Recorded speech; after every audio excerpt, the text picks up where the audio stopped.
who has been appointed as the Chief Information Commissioner of the Central Information Commission. So central information కమిషన్కి రీసెంట్గా chief information commissioner రీసెంట్గా ఒకరు appoint అయ్యారనమాట. So అది ఎవరు అని అడుగుతున్నారు.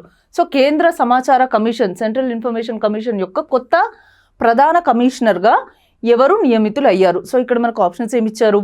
Hiralal Samariya, Raj Kumar Goyal, C P Radhakrishnan, Droupadi Murmu.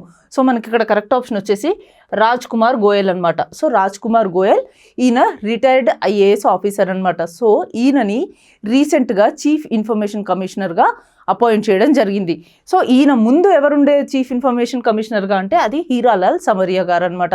So September 2025 నుండి ఈ చీఫ్ ఇన్ఫర్మేషన్ కమిషనర్ అనే ఒక పదవి ఖాళీగా ఉంది. సో రీసెంట్గా December 15 రోజు ఈయనని అపాయింట్ చేయడం జరిగిందనమాట.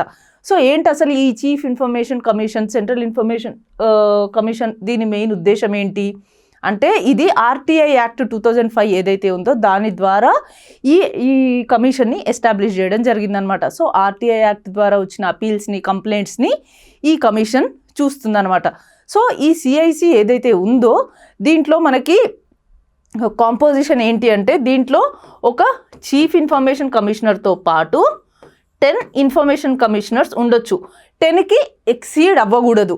సో మరి వీళ్ళందరినీ చీఫ్ ఇన్ఫర్మేషన్ కమిషనర్ని, ఇన్ఫర్మేషన్ కమిషనర్స్ని ఎవరు అపాయింట్ చేస్తారు అంటే ప్రెసిడెంట్ అపాయింట్ చేస్తారు. సో ప్రెసిడెంట్ డైరెక్ట్గా అపాయింట్ చేస్తారా అంటే లేదు, ఒక కమిటీ ఉంటుంది. ఆ కమిటీ చేసిన రికమెండేషన్స్ని ఆధారం చేసుకునే ప్రెసిడెంట్ వీళ్ళని అపాయింట్ చేయడం జరుగుతుందన్నమాట. మరి ఆ కమిటీలో ఎవరెవరు ఉంటారు అంటే ఆ కమిటీలో, రికమెండేషన్స్ కమిటీలో ప్రైమ్ మినిస్టర్ అండ్ లోక్సభ యొక్క అపోజిషన్ లీడర్, లోక్సభలో అపోజిషన్ లీడర్ ఎవరైతే ఉంటారో వాళ్ళు, అండ్ ప్రైమ్ మినిస్టర్ నామినేట్ చేసిన యూనియన్ క్యాబినెట్ మినిస్టర్ ఉంటారనమాట.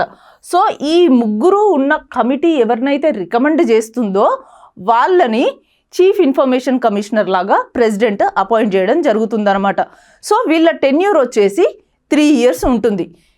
సో ఇది మన చీఫ్ ఇన్ఫర్మేషన్ కమిషన్ గురించి.